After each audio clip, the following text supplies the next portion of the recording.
Good evening. So क्या discuss कर रहे थे स्टेट्स ऑफ मैटर में? आर्य तुम्हारे बिना क्लास की शुरुआत ही नहीं होगी, खड़े हो जाओ। अरे खड़े तो हो जाओ भाई। हाँ, क्या डिस्कस किया था?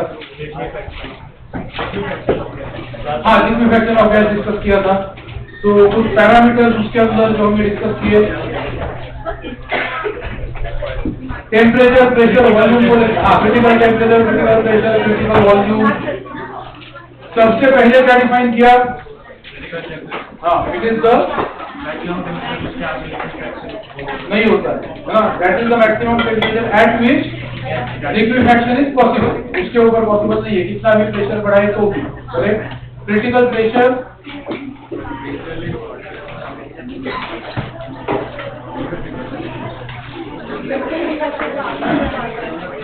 बेटो साहिल कहाँ से भाई?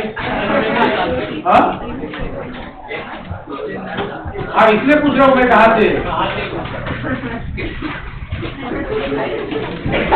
तो कैसे कैसे डाउट पूछ रहे थे, तुमसे थोड़ा डिस्टेंस करो, कैसे डाउट पूछ रहा हूँ। हाँ, ये नाम बताइए। नाम क्या तुम्हारा? स्पेलिंग? यशवी, बताओ क्रिटिकल प्रेशर क्या होता है? सब लोग सुना, ये रिवीजन सबके लिए चल रहा है। हाँ,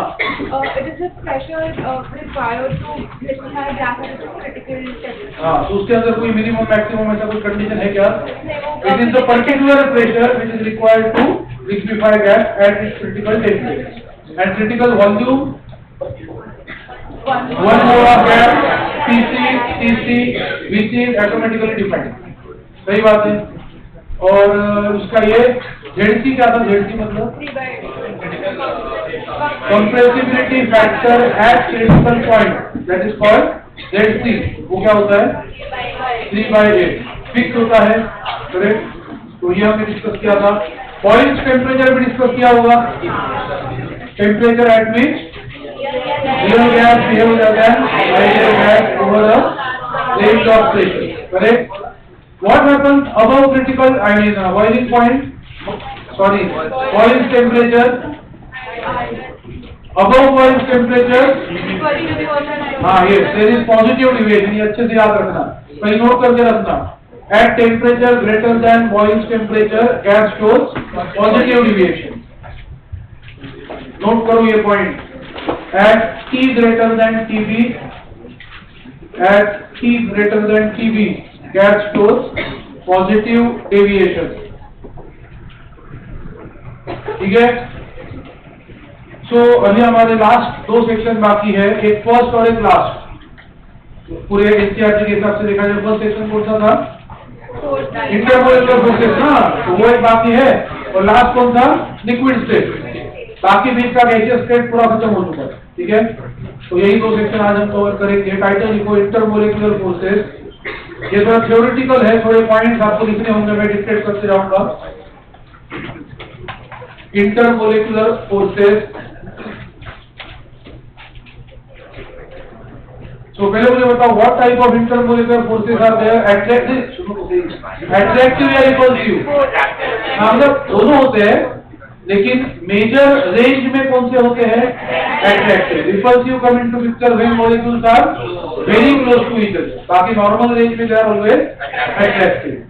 and this attractive intermolecular forces are collectively called what? Van der Waals forces. ठीक है, तो लिखो attractive intermolecular, लिखो ना, attractive intermolecular forces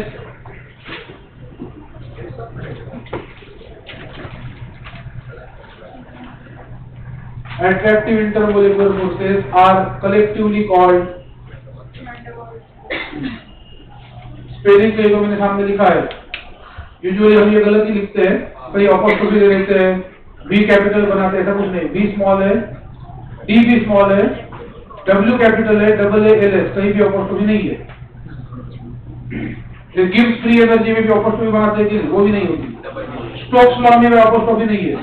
होगी तो इसके आगे आती है, वो सीरीज में आता है कि नहीं, 6 पाई स्टार भी वगैरह वो सब. हाँ, उसके अंदर क्या बता रहा था मैं? हाँ, are collectively called van der Waals forces. लिखो आगे टाइप्स. टाइप्स मतलब उसके टाइप्स. ठीक है, first dispersion slash London forces. Dispersion slash London forces. हाँ, तो this London has nothing to do with London city. Fritz London करके जो फिजिसिस्ट था उसने इसके ऊपर पहली बार काम किया था, इसलिए उसके ऊपर उसके ऑनर में ये नाम दिया गया है लंडन फोर्सेस. फर्स्ट पॉइंट लिखो, operate mainly between non-polar molecules. Operate mainly between non-polar molecules. Non-polar molecules. सब लिखो, फिर एक एक फिर हम डिस्कस करेंगे, टेंशन मत लो. नेक्स्ट पॉइंट लिखो,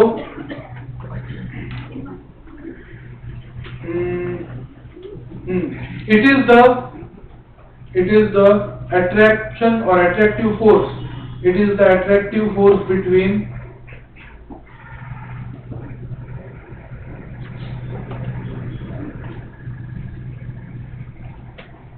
कौन सी दुनिया में है आप? सब लोग लिख रहे हैं, तुम क्या कर रहे हो? नोटबुक भूल गए थे. अच्छा, भूल गए तो पेपर किस लिए मांग लेते हैं? अपने ही नोटबुक पे दूसरे सब्जेक्ट के फाड़ लेते हैं.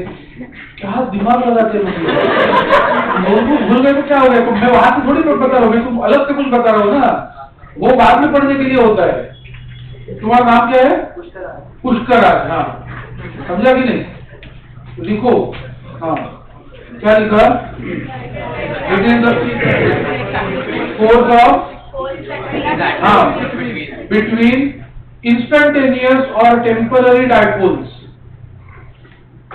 Between instantaneous or temporary dipoles.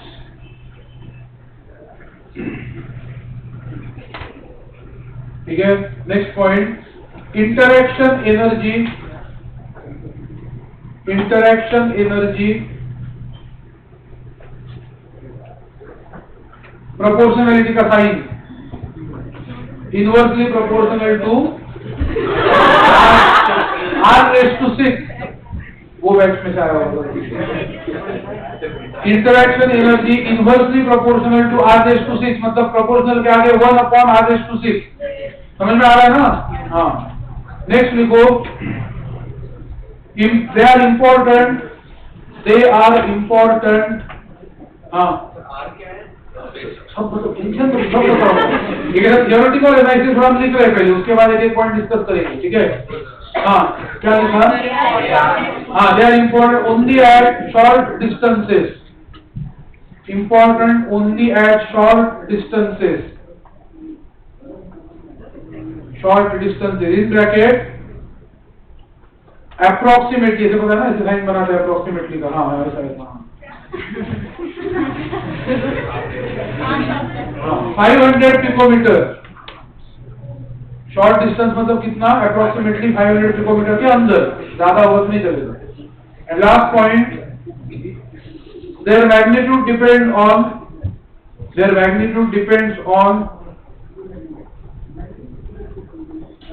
polarizability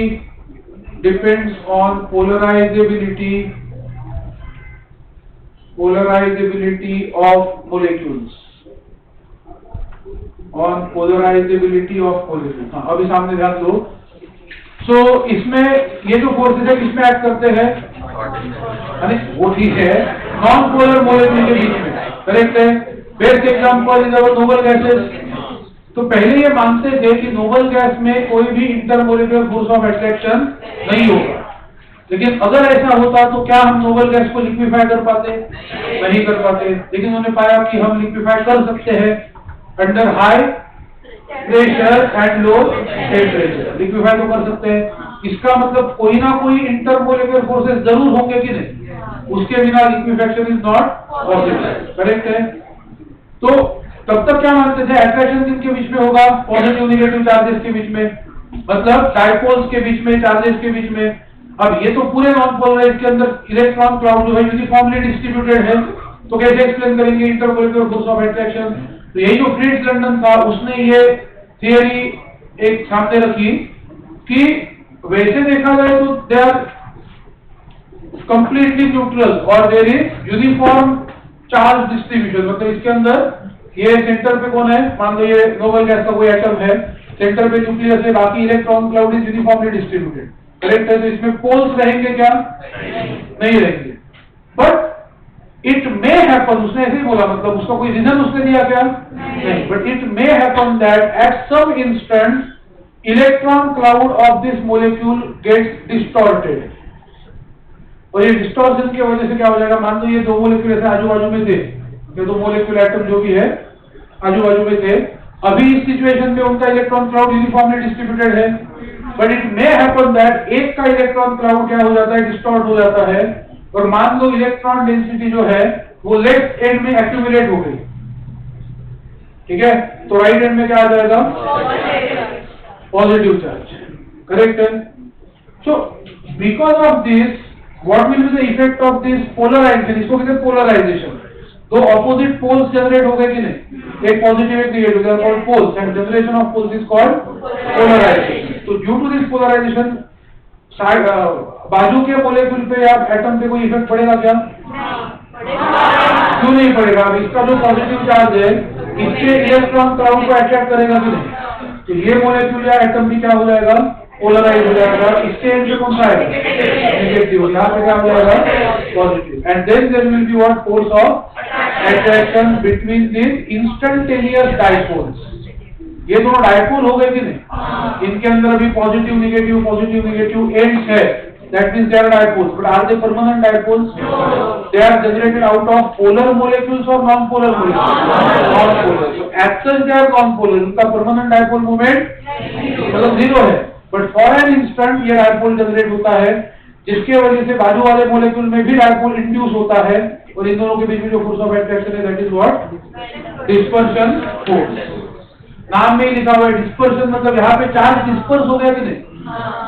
negative charge एक एंड में कलेक्ट हो गया, उसके वजह से पॉजिटिव चार्ज दूसरे एंड पे आ गया, और उसके वजह से दूसरे मॉलिक्यूल में भी डायपोल इंड्यूस हो गया फॉर अ मोमेंट, और even we can say fraction of moment, है ना, और फिर उनके बीच में क्या हो जाएगा, attraction, that is called dispersion, या वो साइंटिस्ट के लिए लंडन फोर्स। समझा क्या?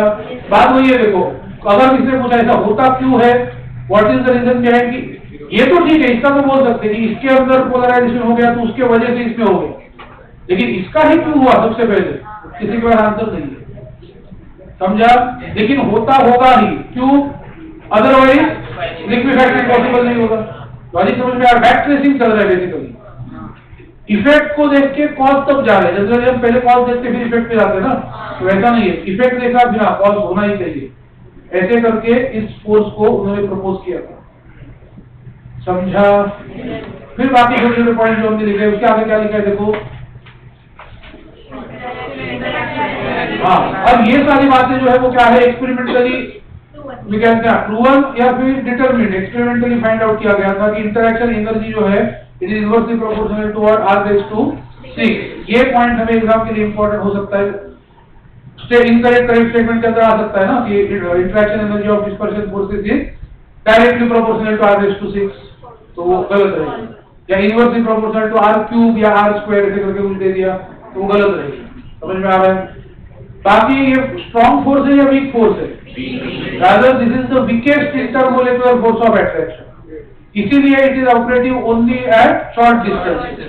500 पिकोमीटर मतलब एंगस्ट्रॉम में कितना हो गया, 5, लगभग 5 एंगस्ट्रॉम के अंदर ही वो क्या रहेगा, एक्टिव रहेगा। सही बात है? तो ऐसे करके ये उसका नेचर है, किसका, डिस्पर्शन फोर्स और लंडन फोर्स। आगे का जो ऑर्गेनिक में हाइड्रोकार्बन में भी मेन यही रहता है ना, अल्केन्स आर व्हाट, पोलर और नॉन पोलर, नॉन पोलर, तो उनमें भी जो main intermolecular force of attraction है वो कौन है, डिस्पर्शन और लंडन फोर्स ही है। ठीक है, ये डायग्राम ड्रॉ करो उसका राज, हाँ कर लेना।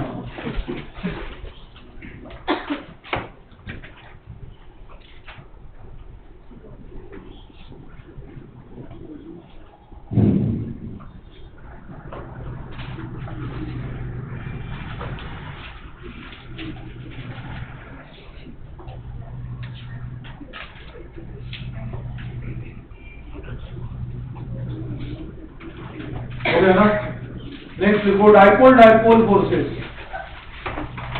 Dipole forces.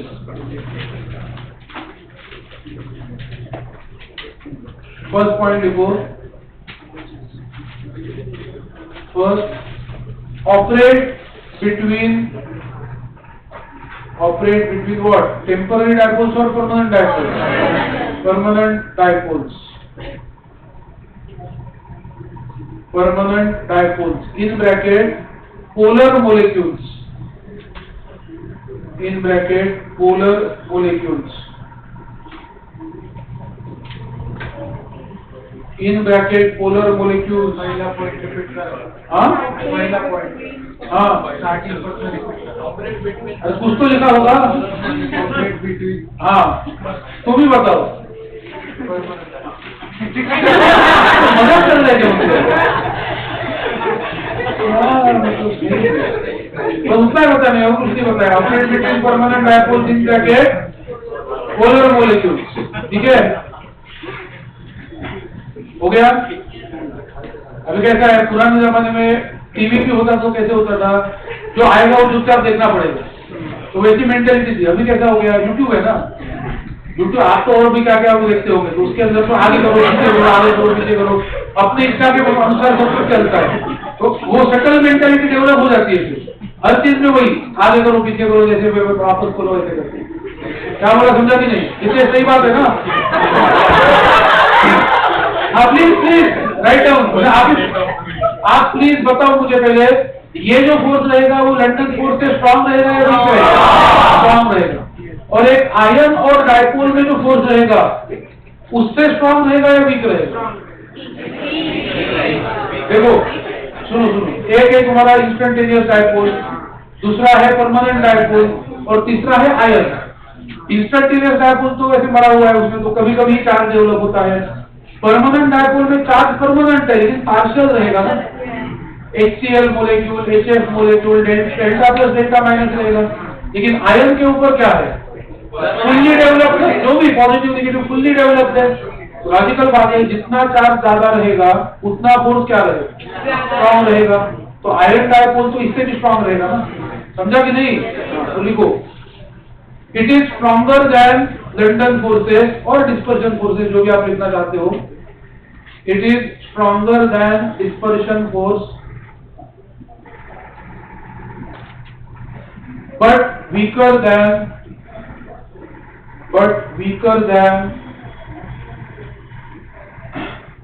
ion dipole interaction।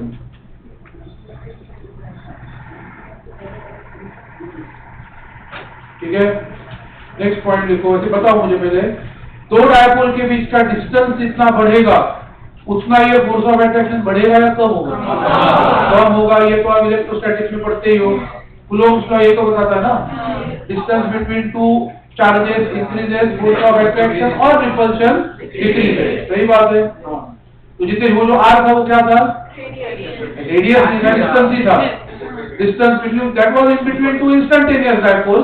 अब जो हम बात करने जा रहे हैं that is between permanent dipole. ठीक है, हाँ तो लिखो, सेपरेशन बिटवीन टू डायपोल्स, ऐसे अपवर्ड एरो बनाओ साइड में, इंक्रीजेस, समझा ना? पॉइंट लिखने के बाद साइड में ऐसे इंक्रीजेस। दिस इंप्लाइज पता है ना, ज्योमेट्री में ऐसे वो थ्योरम के टाइम पे लिखते थे वैसा। This implies what? हाँ, force of attraction decreases. Separation between two dipoles increases, this implies force of attraction मतलब downward arrow decreases. Short notation समझ में आते हैं ना? ठीक है, नेक्स्ट लिखो, इंटरैक्शन एनर्जी। इंटरैक्शन एनर्जी इस बार ये दो फ्लेवर्स में अवेलेबल है।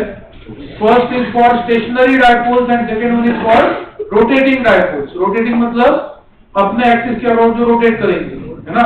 तो लिखो, इंटरैक्शन एनर्जी लिखा ना, प्रोपोर्शनल टू 1/r³ मतलब inversely proportional to r³। In bracket लिखो आगे, फॉर स्टेशनरी डायपोल्स। हाँ, r³ को इनवर्सली प्रोपोर्शनल, आगे ब्रैकेट में क्या लिखोगे, फॉर स्टेशनरी डायपोल्स। और उसी के नीचे वापस एक बार वो साइन बनाओ और क्या लिखोगे, 1/r⁶। हाँ, फॉर रोटेटिंग डायपोल्स। मतलब पहले लिखना है ऐसे 1/r³ फॉर स्टेशनरी डायपोल्स, वापस एक बार नीचे लिखना है 1/r⁶ फॉर रोटेटिंग डायपोल्स। ठीक है, तो ये भी एक चीज हमें याद रखने के लिए इम्पोर्टेंट है कि ये दो अलग अलग विकैन से डायपोल के सिचुएशन पे डिपेंड करता है।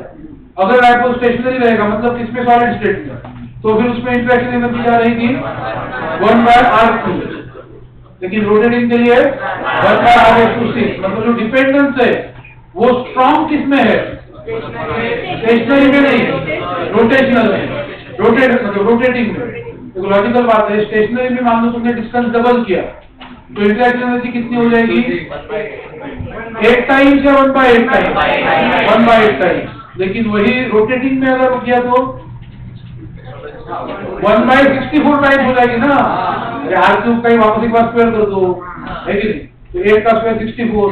मतलब डिपेंडेंस स्ट्रॉन्ग किसमें है, रोटेटिंग के रेस में स्ट्रॉन्गर है। थोड़ा सा भी डिस्टेंस चेंज किया तो भी इंटरैक्शन एनर्जी बहुत फास्ट चेंज हो जाएगी। लॉजिक समझ में आ रहा है? तो दैट इज अच्छा, तो यहाँ पे देखो, इसका भी हम डायग्राम बना सकते हैं। तो suppose we take HCl molecule. HCl में HCl bond is polar bond और non polar bond, polar bond, partial negative charge on chlorine because it is more electronegative. तो डेल्टा नेगेटिव, डेल्टा पॉजिटिव। अब जो दूसरा मोलेक्यूल जो इसके बाजू में रहेगा वो अपने आप को कैसे ओरिएंट करेगा? हाइड्रोजन को क्लोरीन की तरफ रखेगा या क्लोरीन को क्लोरीन की तरफ? Because naturally which interaction is expected, attractive और रिपल्सिव? ये तो फिजिक्स में भी आप पढ़ते हो कि इन जनरल अट्रैक्टिव फोर्स की वजह से क्या होता है, पोटेंशियल एनर्जी बढ़ती है या कम होती है? कम होती है। देखिए आप सुनो अट्रैक्शन किसके बीच में होता है? Plus q and minus q, मतलब अपोजिट चार्जेस। तो उसकी पोटेंशियल एनर्जी क्या रहेगी? Minus q square by 4 pi epsilon naught r ना। तो नेगेटिव साइन का मतलब पोटेंशियल एनर्जी डिक्रीजिंग ना। मेरी बात समझ में आ रही है?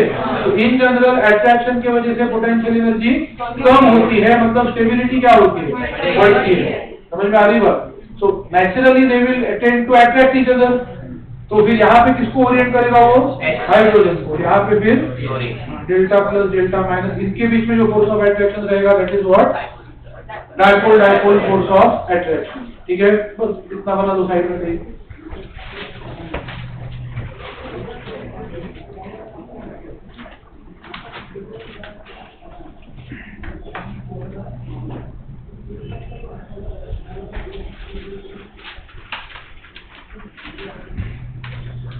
हो गया ना?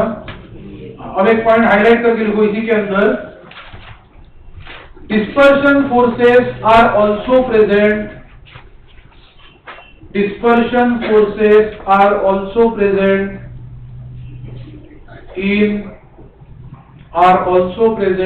in permanent dipoles. इसका मीनिंग समझ में आ रहा है? देखो, दो परमानेंट डायपोल के बीच में क्या है? डायपोल फोर्सेस है। दो नॉन पोलर मॉलिक्यूल के बीच में क्या है? डिस्पर्शन फोर्सेस है। तो हमें ऐसा लग सकता है कि यार एक्सक्लूसिव, ये सिर्फ इधर वो सिर्फ उधर। ये बात तो सही है कि डायपोल फोर्स नॉन पोलर में बिल्कुल नहीं रहेगा, लेकिन नॉन पोलर में जो है कौन? डिस्पर्शन, वो उधर होता है। इसलिए कहते हैं, जो कहते हैं ना कि जिसका कोई नहीं है उसके लिए भगवान होते हैं, वैसा जिसके लिए कोई नहीं है उसके लिए कौन है? डिस्पर्शन फोर्स तो हमेशा होते ही है। तो मैंने क्या बोला, समझा? तो dispersion force is all pervasive, हर जगह होता है। पोलर नॉन पोलर में तो होता ही है, पोलर में भी होता है। समझा? हाँ, तो इसलिए मैं बोला उसको हाईलाइट करो कि डायपोल के साथ साथ क्या रहेगा? डिस्पर्शन फोर्स भी रहेगा। ठीक है, तो ये अपना सेकेंड हो गया। थर्ड लिखो, dipole induced dipole forces. Dipole induced dipole forces, तो आप ही मुझे बता सकते हो इसमें एक मॉलिक्यूल क्या होना चाहिए? परमानेंट डायपोल, और दूसरा टेम्पररी डायपोल। मतलब एक मॉलिक्यूल पोलर होना चाहिए और दूसरा नॉन पोलर। तो ये पोलर क्या करेगा? उसके अंदर डायपोल इंड्यूस करेगा। It is just like our dispersion ना। लेकिन डिस्पर्शन में क्या होता है? हाँ, दोनों ही टेम्पररी या इंस्टेंटेनियस होते हैं। एक में कुछ फ्रैक्शन ऑफ सेकंड के लिए डायपोल डेवलप होता है, वही दूसरे में डायपोल इंड्यूस करता है। इसमें वैसा नहीं है, इसमें एक मॉलिक्यूल परमानेंटली डायपोल है, उसके बाजू में जब नॉन पोलर मॉलिक्यूल आएगा तो उसके अंदर वो क्या करेगा? डायपोल इंड्यूस करेगा और फिर उनके बीच में फोर्स ऑफ अट्रैक्शन डेवलप होगा। सही बात है, तो लॉजिकल बात है। This will be stronger than dispersion but weaker then dipole. इसमें कम से कम एक परमानेंट है, डिस्पर्शन में एक भी परमानेंट नहीं है, लेकिन डायपोल में सही बात है। तो लिखो, क्या लिखा आपने? टाइटल लिख रहे थे, लिखो first, operate between a polar and non polar molecules.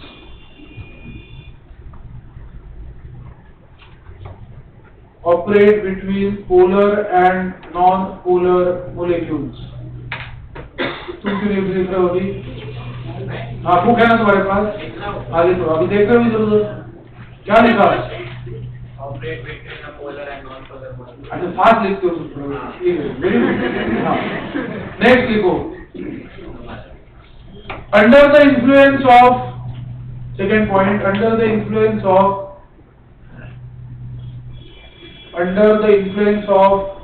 a permanent dipole, under the influence of a permanent dipole,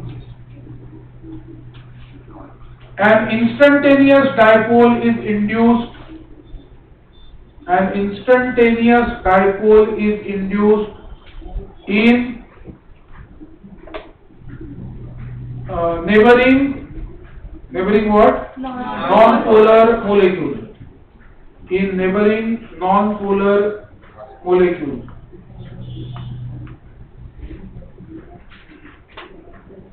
इनके बीच में जो फोर्स है वही क्या है? वो लिखवाने की जरूरत नहीं है ना। नेक्स्ट पॉइंट क्या लिखेंगे? कौन सी एनर्जी के बारे में? हाँ, तो interaction energy inversely proportional to r⁶। एक अच्छी बात है, हर जगह वो r⁶ ही है, सिर्फ कौन से केस में r³ है? ये ऐसे भी हम याद रख सकते हैं कि वो एक केस याद रखो, बाकी सब इनवर्सली प्रोपोर्शनल टू r⁶। सही बात है, लिखा ना, इनवर्सली प्रोपोर्शनल टू r⁶। ठीक है, नेक्स्ट लिखो इंड्यूस्ड, मतलब इसी के अंदर अगला पॉइंट है, induced dipole moment depends on, induced dipole moment depends on, मतलब इंस्टेंटेनियस डायपोल कितना इंड्यूस होगा वो लिख रहे हैं। फर्स्ट, उसके अंदर first depends on first dipole moment of permanent dipole, dipole moment of permanent dipole. Logical बात है कि नहीं? डायपोल मोमेंट परमानेंट डायपोल का जितना ज्यादा रहेगा उतना ही वो बाजू वाले पे ज्यादा डायपोल इंड्यूस कर सकता है कि नहीं? हाँ। एंड सेकेंड, बता सकते हो कौन क्या फैक्टर रहेगा जो पहले भी डिस्पर्जन के टाइम पे लिखा है? देखो जरा, हाँ, डिस्पर्जन में भी क्या होता है? डायपोल इंड्यूस होता है, यहाँ पे भी इंड्यूस हो रहा है, तो वो फैक्टर यहाँ पे भी कैरी फॉरवर्ड होगा कि नहीं? हाँ, क्या लिखोगे? Polarisability of molecule. Second, polarisability of molecule. Bracket में लिखो विच इंक्रीजेस विथ, आप ही मुझे बताओगे मोलिकुलर साइज बढ़ने से पोलराइजेबिलिटी बढ़ेगी या कम होगी? देखो, पोलराइज करना है मतलब क्या है, क्या करना है उसके, अभी आपको चांस दिया, मेरा चांस, उसके इलेक्ट्रॉन क्लाउड को डिस्ट्रॉय करना है कि नहीं? तो अगर वो इलेक्ट्रॉन क्लाउड कॉम्पैक्ट रहेगा मतलब न्यूक्लियस के क्लोज रहेगा, तो न्यूक्लियस उसको पकड़ के रखेगा, उसको डिस्ट्रॉय करना इजी रहेगा या डिफिकल्ट रहेगा? लेकिन अगर वो एटम या मॉलिक्यूल बड़ा रहेगा तो उसके न्यूक्लियस का उसके इलेक्ट्रॉन क्लाउड के ऊपर जो होल्ड है वो स्ट्रॉन्ग रहेगा या वीक रहेगा? तो बाजू वाले उसको इजीली बेलना फिसला के इधर उधर ले जा सकते हैं। समझ में आ रही बात? देयरफॉर व्हाट, ग्रेटर मतलब larger the molecule greater is it's polarisability. In bracket क्या लिखोगे? इंक्रीजेस विथ मोलिकुलर साइज, ये increases with molecular size. In fact ये पॉइंट अभी आपका बॉन्डिंग कल हो गया कि नहीं? आगे जाके 50 रूल वगैरह जब पढ़ोगे तो उसके अंदर आता है ना, साइज ऑफ एनाइन जितना बड़ा होती है उसकी पोलराइजेबिलिटी ज्यादा होती है, तो वही पॉइंट यहाँ पे है। समझ में आ रहा है? So that is about dipole induced dipole forces. Next लिखो हाइड्रोजन बॉन्डिंग, हाइड्रोजन बॉन्डिंग। उसमें लिखो first, it is a special case of, बताओ कौन सा? अभी जो 3 पढ़े उसमें से कौन सा? Dipole forces. It is a special case of dipole forces. Next point, operate between molecules having कौन से 3 bonds? FH, OH, NH। Basically, hydrogen should be attached to one of the 3 atoms: fluorine, oxygen, nitrogen. क्या है उनकी speciality? Most electronegative element. हाँ, तो लिखो क्या लिखा? Molecules having FH, F-H/OH/NH bonds। Next point, due to their high electronegativity, due to their मतलब ये 3 element FON, phone, due to their high electronegativity, क्या लिख सकते हो? ऐसे लिखो, higher dipole moment is developed in these bonds higher dipole moment is developed in this bond. सही बात है ना? जितना इलेक्ट्रोनेगेटिव डिफरेंस ज्यादा रहेगा उतने ही पार्शियल चार्जेस ज्यादा डेवलप होंगे कि नहीं? Develop in this bonds. That is hydrogen acquires, hydrogen मतलब इन बॉन्ड के अंदर जो हाइड्रोजन है वो acquires relatively higher partial positive charge. That is hydrogen acquires relatively higher और ग्रेटर पार्शियल पॉजिटिव चार्ज। सही बात है ना? Higher partial positive charge and hence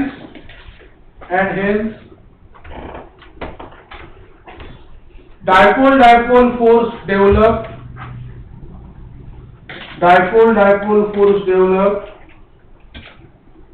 is what? Stronger or weaker? Is stronger than usual. Dipole force developed is stronger than usual. इसीलिए उसको एक अलग नाम दिया है ना हमने। क्या नाम दिया है? Hydrogen bond. ठीक है। नेक्स्ट लिखो, bond energy of hydrogen bond is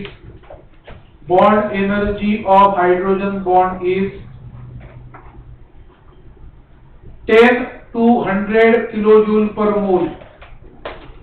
ये एक्सपेरिमेंटल डेटा है। 10 to 100 किलोजूल पर मोल, जो कि कोवेलेंट बॉन्ड से ज्यादा रहेगी या कम रहेगी? कोवेलेंट बॉन्ड से बहुत कम रहेगी। Covalent bond is a intramolecular bond, वो बहुत स्ट्रांग होता है, उसके कंपैरिजन में बहुत कम है। लेकिन अभी तक जो तीन हमने पढ़े कौन कौन से? डिस्पर्शन, डायपोल इंड्यूस्ड डायपोल, उनके कंपैरिजन में काफी स्ट्रांग है। बात समझ में आ रही है? लेकिन कोवेलेंट बॉन्ड, आयनिक बॉन्ड, इनसे ये बहुत कम है। ठीक है। नेक्स्ट लिखो, उसी के अंदर अगला point, types of hydrogen bond. Types of hydrogen bond. First उसके अंदर इंटरमोलिकुलर हाइड्रोजन बॉन्ड। नाम से समझ में आ रहा है, this is established between two different molecules. मतलब हाइड्रोजन एक मॉलिक्यूल का और फोन दूसरे मॉलिक्यूल का। फोन मतलब FON। देखो फॉर एग्जांपल वाटर में होता है कि नहीं hydrogen bonding? Ice, water, ice. Alcohol में होता है क्या? हाँ होता है। अल्कोहल्स, अमोनिया में है, अमोनिया। HF हाइड्रोजन फ्लोराइड में होगा कि नहीं? तीनों के एक दो एग्जांपल हो गए, है ना, फोन के। राइट। नेक्स्ट क्या? Intramolecular hydrogen bonding. इसमें हाइड्रोजन और फोन दोनों ही सेम मॉलिक्यूल के ही पार्ट रहेंगे। करेक्ट। ये हमारे लिए बहुत इंपॉर्टेंट है। सामने देखो, ये ऑर्गेनिक में आते कि नहीं बीच बीच में? बताओ कोई एग्जांपल। ऑर्थोनाइट्रोफिनॉल ना।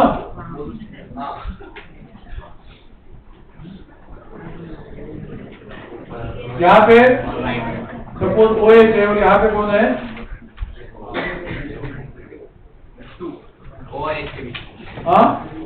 हाँ रुको जरा। अभी इसका चार्ज वगैरह कुछ बताओ। नाइट्रोजन पे कोई चार्ज? पार्शियल और फुल? हमेशा याद रखो एक point, wherever nitrogen forms 4 bonds it must possess full positive charge. ये यूनिवर्सल फैक्ट है, कहीं भी इसका कोई एक्सेप्शन नहीं है। नाइट्रोजन जब भी देखो, नाइट्रोजन की नॉर्मल वैलेंसी कितनी है? नॉर्मल 3। जब वो 2 बॉन्ड बना रहा होगा तो उसके ऊपर कितने 3 बॉन्ड जब बनाता है तो कितने लोन पे रहेंगे? 1 लोन पे रहेंगे। और चार्ज क्या रहेगा? कोई चार्ज नहीं रहेगा। ठीक है। नाइट्रोजन जब 2 बॉन्ड बनाएगा तब उसके ऊपर लोन पेयर कितने रहेंगे? तब 2 लोन पेयर हो जाएंगे। जैसे यहाँ पे देखो, ये NH3, वही जब अमाइड आयन बन जाता है, NaNH2 होता है कि नहीं? स्ट्रॉन्ग बेस E2 में दूसरा जो अपना क्या नाम है, टेट्रा हेलो अल्केन का जब ये करना पड़ता है, या फिर डाई हेलो अल्केन का जब डिहाइड्रोहाइलोजिनेशन करना पड़ता है, अगर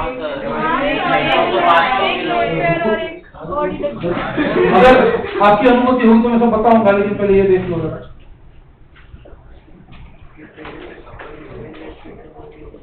इसका डिहाइड्रोहाइड्रोजनेशन करते कि नहीं? कितनी बार करते? 2 बार। पहली बार करने से क्या मिलेगा? अरे एचएस मिलेगा, वो साइड प्रोडक्ट है, वो लेके क्या करूँ मैं मेन प्रोडक्ट बता रहा हूँ। डबल बॉन्ड आएगा, अल्कीन बोलना ठीक नहीं है क्योंकि एक हाइड्रोजन रहेगा उसके ऊपर, you can say hello alkyne. हाँ, और एक बार करने से क्या हो जाएगा? और एक बार एचएस निकल जाएगा और अल्काइन मिलेगा कि नहीं? याद है अल्काइन के प्रिपरेशन में ही आता है ना, करेक्ट है? तो वहां पे फर्स्ट डिहाइड्रोहाइड्रोजनेशन समझ में आ रहा है? एक हाइड्रोजन और एक हैलोजन। तो ये फर्स्ट डिहाइड्रोहाइड्रोजनेशन के लिए रिएजेंट क्या होता है? Alcoholic KOH। लेकिन दूसरा उड़ाने के लिए अल्कोहलिक KOH सफिशिएंट नहीं पड़ता ना, तब क्या लगता है? NaNH2 KNH2, वहां पे अमाइड लगता है कि नहीं? वही अमाइड की बात कर रहा हूं मैं, NH2- which is a very strong base, क्योंकि अमोनिया क्या है? वैसे वीक बेस है, as an acid very very weak acid ना, उसके अंदर सिर्फ वो एसिडिक हाइड्रोजन है नाइट्रोजन से अटैच, लेकिन as an acid it is very very weak acid. तो उसका जो कॉन्जुगेट बेस रहेगा वो क्या रहेगा? वेरी वेरी स्ट्रॉन्ग बेस रहेगा कि नहीं? समझ में आ रही बात? सो बिकॉज इट मतलब NH2- is a very strong base, it is used for second dehydrohydrogenation. अब देखो, अब NH3 में नाइट्रोजन के ऊपर कितने लोन पेयर है? जब वो NH2- में कन्वर्ट हो रहा है, क्या लूज कर रहा है एग्जैक्टली? H+। तो वो जो H+ जा रहा है अपने इलेक्ट्रॉन को पीछे छोड़ के जा रहा है ना, लॉजिक लगाओ। तो एक लोन पेयर तो पहले से थी और एक आ गई कि नहीं, और फिर नेगेटिव चार्ज है, समझा? हाँ, तो क्या मैं बता रहा था, 3 बॉन्ड पेयर रहेंगे तो एक ही लोन पेयर रहेगी, 2 बॉन्ड पेयर रहेंगे तो देखो सेकंड पेयर एलिमेंट्स बहुत सिंपल होते हैं कि नहीं? In what sense they are simple? They just complete their octet, कभी भी ऑक्टेट एक्सपांड नहीं करते। तो उनकी स्थिति को प्रेडिक्ट करना बहुत इजी रहता है। स्थिति मतलब कितने बॉन्ड पेयर, कितने लोन पेयर, वो सब समझ में आ रहा है? यही जब वो 4 बॉन्ड बनाएगा तब कितने लोन पेयर रहेंगे? क्योंकि 4 बॉन्ड मतलब 8 इलेक्ट्रॉन उधर ही हो गया ना, 8 इलेक्ट्रॉन हो गए मतलब क्या कंप्लीट हो गया? ऑक्टेट। तो कोई लोन पेयर फॉरवर्ड नहीं किया उसको? नहीं, क्योंकि it can not expand it octet. For example NH4+, समझा क्या? इसमें सिर्फ 4 बॉन्ड पेयर है, कोई लोन पेयर नहीं है। और नाइट्रोजन के ऊपर क्या है? पॉजिटिव। एक चीज अच्छे से देखो, ध्यान से सुनो। As number of bond pairs increases, which charge increases? Positive. And naturally negative charge decreases. As lone pairs increase, negative charge increases. समझ में आ रहा है? यहाँ पे पॉजिटिव है, यहाँ पे 0 हो गया, यहाँ पे माइनस आ गया ना, लोन पेयर बढ़ते जा रहे कि नहीं? 0, 1, 2 और नेगेटिव चार्ज साथ में बढ़ता जा रहा है। ऐसे छोटे छोटे पॉइंट याद रखोगे तो कोई गड़बड़ नहीं करोगे, फिर याद भी नहीं आएगा तो भी डिराइव कर पाओगे, समझा? यही बात हम ऑक्सीजन के साथ देखते हैं कि नहीं? ऑक्सीजन पे देखो, जब वो मान लो H2O बना रहा है, कोई है लोन पेयर? वाटर में ऑक्टेट कंप्लीट होता है कि नहीं? होता है, स्टेबल मॉलिक्यूल। बॉन्ड पेयर तो दिख ही रहे कितने हैं, तो नेचुरली 2 लोन पेयर होने ही पड़ेंगे, करेक्ट है? मान्य संविधान का अटेंडेंस शीट वरती साइन नाही केली।